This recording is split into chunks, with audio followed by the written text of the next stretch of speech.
한무철은 빚쟁이들에게 쫓기는 와중에 대운빌딩 준공일과 같은 번호의 복권이 당첨되었다는 사실을 알고 충격에 빠진다.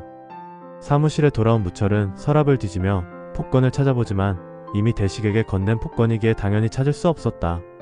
안녕하세요. 오늘도 방문해 주셔서 진심으로 고맙습니다. 구독과 좋아요 감사드립니다. 오늘 이야기는 대식에게 복권을 준 사실을 기억해낸 무철이 자신의 몫을 달라고 집요하게 추궁하는 모습이 그려집니다. 또한 무철의 딸 서우는 좋아하는 오빠 태영의 양다리 사실을 알게 되어 상실감에 빠지고, 한편 규태는 부탁한 수술비를 기억조차 못하는 무철에게 인간 말종이라 문책하며 심하게 다투게 됩니다. 재밌게 시청하시고 시청자님의 복권 당첨 간절하게 기원하며 이야기 시작하겠습니다. 곧 그는 장 대표에게 접대받고 대식을 운전시켜 집 앞에 와서 복권을 준 기억이 났다. 무철은 바로 대식에게 전화를 걸어 내가 준 복권 갖고 있지? 확인해봤어? 라고 다그쳐 물었다. 대식은 무철의 말을 듣고 긴장하며 그 복권? 아직 확인 못했는데. 왜? 설마 그거 다시 달라고?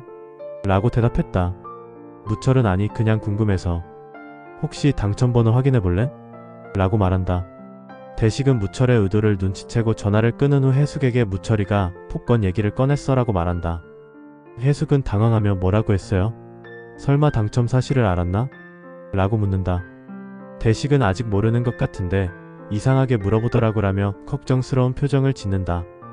한편 장미는 이미자에게 머리채를 잡히고 모욕을 당한 후 복수를 다짐한다. 자신의 집으로 돌아온 장미는 한무철에게 전화를 건다. 오빠 나 장미야. 오빠 부인이 나한테 찾아왔었어. 정말 끔찍했어. 나 이제 어떻게 해야 할지 모르겠어. 무철은 장미의 전화에 당황하며 지금은 통화하기 힘들어. 나중에 연락할게라고 짧게 대답하고 전화를 끊는다. 장미는 이에 화가 나서 새로운 계획을 세운다. 그녀는 무철이 빚쟁이들에게 쫓기는 상황을 알고 있었고 이 약점을 이용하기로 한다. 장미는 자신이 알고 있는 무철의 빚쟁이들에게 연락하려 하지만 투자 사기를 치고 도망간 장 대표의 연락처는 알지 못한다. 같은 시간 무철은 과거 자신에게 투자 사기를 쳤던 장 대표를 찾기 위해 동분서주하고 있다.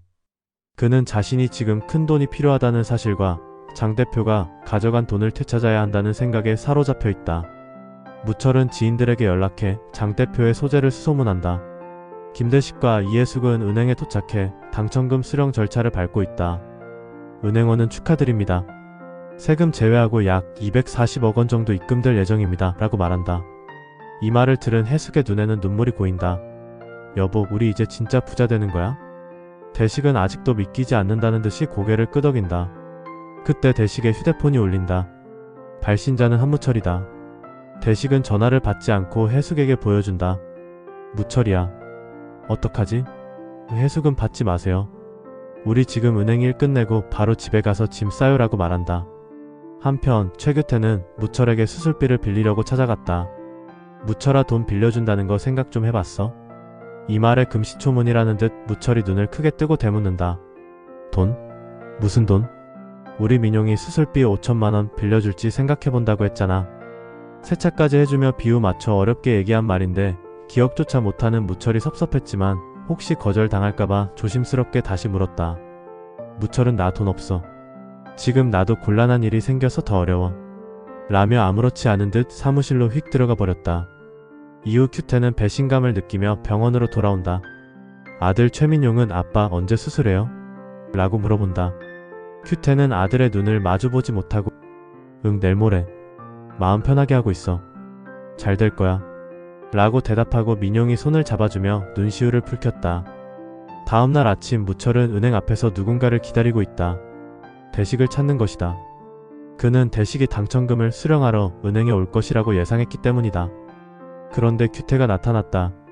전날 거절당한 것이 화가 났지만 무철이 아니면 딱히 부탁할 데가 없기에 한 번 더 읍수하려는 목적으로 찾아가다가 은행 앞에 서성이는 무철을 보게 된 것이다. 여기서 뭐해? 규태가 묻자 누굴 좀 만나야 해서. 그리고 나 진짜 돈 없어. 라고 무태는 딱 잘라 미리 거절을 한다. 규태는 무철의 말에 분노하며 너 진짜 사람 맞아? 우리 민용이 생명이 달린 일인데. 라고 소리친다. 무철은 규태를 뿌리치고 은행 안으로 들어가려 하지만 규태가 그의 팔을 붙잡는다. 두 사람은 몸싸움을 벌이게 되고 갑작스러운 소란에 경비원이 다가와 조용히 해달라고 이두를 말렸다. 이 소란의 용무를 마치고 나오던 대식과 해숙이 보게 된다. 순간 놀란 대식과 해숙은 다른 입구로 은행을 빠져나가고 있었다. 이미 당첨금 수령 절차는 모두 끝냈고 곧 계좌로 입금이 되었다. 대식은 무철과 규태가 다투는 모습을 멀리서 보고 해숙의 손을 잡아 빠르게 자리를 떠난다. 한편 김석진은 한서우와의 조금씩 가까워지면서 그녀가 실망하는 것이 안타까워 태영에게 약혼녀가 있다는 사실을 계속 숨기게 된다. 서우는 석진에게 나 태영 오빠 정말 좋아하는 것 같아요 라고 고백한다. 석진은 괴로운 표정을 지으며 서우씨, 태영이가 라고 말을 꺼내려다가 다시 입을 다문다. 서우는 석진이 사무실을 오픈했다는 얘기를 듣고 석진을 졸라 사무실에 방문한다. 물론 태영이가 있다는 말에 일부러 핑계를 댄 것이었다. 사무실에서 태영과 만난 서우는 무척 반가워했다. 태영의 약혼녀 흥은과 결혼 예복 피팅 중 약간의 다툼이 있었고 이 때문에 급히 마치고 돌아온 상태라 피곤해했다. 그래서 반기는 서우가 좀 귀찮았다.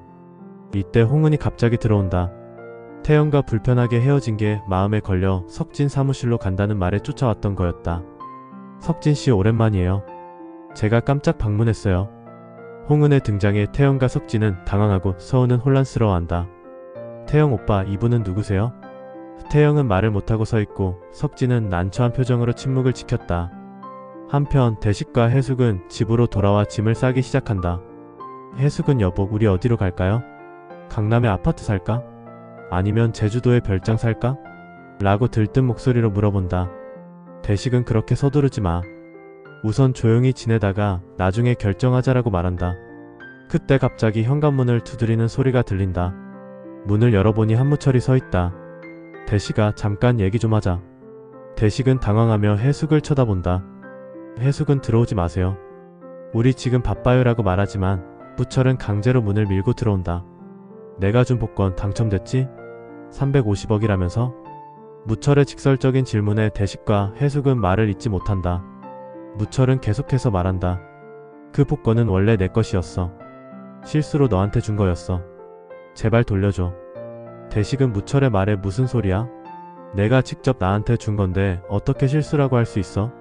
라고 반박한다. 무철은 그럼 반이라도 줘. 내가 그날 주면서 분명히 말했잖아. 당첨되면 반은 내 거라고. 해숙은 여보 듣지 마세요. 저 사람 거짓말하는 거예요 라고 말한다. 대식은 무철과 해숙 사이에서 고민하다가 결심한 듯 말한다. 무철아 미안하다. 하지만 그 복권은 이제 내 거야. 법적으로도 내가 소유권을 가지고 있어. 무철은 분노와 절망감에 휩싸여 너 정말 이렇게 나올 거야? 라고 소리친다. 대식은 무철의 팔을 잡아 현관 밖으로 밀어낸다. 미안하지만 이제 그만 나가줘. 문이 닫히자 무철은 문 밖에서 이건 안 끝났어. 내 건 내가 반드시 찾을 거야. 라고 소리친다. 대식과 해숙은 공포에 떨며 서로를 바라본다. 여보 우리 어떡하죠? 라고 해숙이 묻자 대식은 오늘 당장 이사 가자. 짐만 챙기고 바로 나가자라고 말한다. 한편 최규태는 무철과의 약속이 깨진 후 절망에 빠진다. 그는 아들 민용의 상태가 점점 악화되는 것을 보며 마지막 수단을 생각한다. 규태는 대부업체를 찾아가 고금리로 5천만 원을 빌리기로 결심한다. 이때 대식이 규태 가게 앞을 지나다 마주쳤고 둘은 잠시 차 한 잔을 마시며 근황을 나누었다. 그래? 민용이가 그렇게 심각해? 어떡하냐? 수술하면 괜찮아진대? 깜짝 놀라 쉴 틈 없이 걱정하며 묻는 대식에게 규태는 울먹이며 말을 한다. 응, 의사 선생님이 수술하고 치료 잘 받으면 좋아진다는데. 문제는 내일이 수술날인데 아직 돈을 못 구했다. 돈? 수술비? 얼마나 되는데? 대식의 말에 규태는 그동안 돈 때문에 가슴앓이 했던 얘기를 터놓았다. 성인 되면 가입해 주려고 보험을 안 들어놔서 꽤 나오더라고. 수술비 5천만 원에 입원비 등등 하면 넉넉하게 1억 정도. 이 말에 깜짝 놀라는 대식. 1억? 일단 급한 건 수술비인데 무철이가 빌려줄 걸처럼 하더니 모른 척 하더라고. 그래서 그냥 사채라도 쓰려고. 대식은 잠시 생각한 후 규태 손을 잡고 말한다. 규태야 일단 무슨 돈이 중요한 건 아니잖아. 자식이 아픈데 부모가 뭘 따지겠어. 하지만 사채는 아닌 것 같다. 일단 병원 가서 민용이부터 챙겨 돈은 내가 내일까지 만들어 볼게. 아내 해숙하고 한 얘기가 있어서 솔직히 말하지 못했지만 규태의 딱한 상황을 모른 척 할 수 없었기에 대식은 희망을 주며 그를 위로했다. 이후 귀가한 대식은 해숙에게 상황을 설명했고 해숙도 큐태에 대한 관계를 잘 알기에 흔쾌히 승낙하여 두 사람은 나눔 실천을 하게 되었다. 다음 회에서는 큐태 아들 민용의 수술비를 대납해준 대식과 해숙이 선행 후 느끼는 뿌듯한 감정에 수령금 240억을 보람되게 써야겠다는 의지를 보여줍니다. 한편 무철은 사기꾼 장 대표와 재회하며 자신의 투자금을 회수하려고 고전하게 되며 그의 딸 서우는 태영의 실체를 알게 된 후 큰 상실감에 엉뚱하게 석진을 원망하는 모습이 그려질 것으로 예상됩니다. 대운을 잡아라는 우리 서민들의 로망인 폭권 당첨의 큰 사건 중심 아래 세 남자의 40년 친구 관계가 우정과 욕망이 충돌하며 더욱 흥미진진한 전개를 보여줄 것으로 보여집니다. 이상으로 이번 회차 예상 스토리를 마치겠습니다. 다음 회차도 구독과 좋아요 시청 부탁드립니다. 다시 한번 감사드립니다.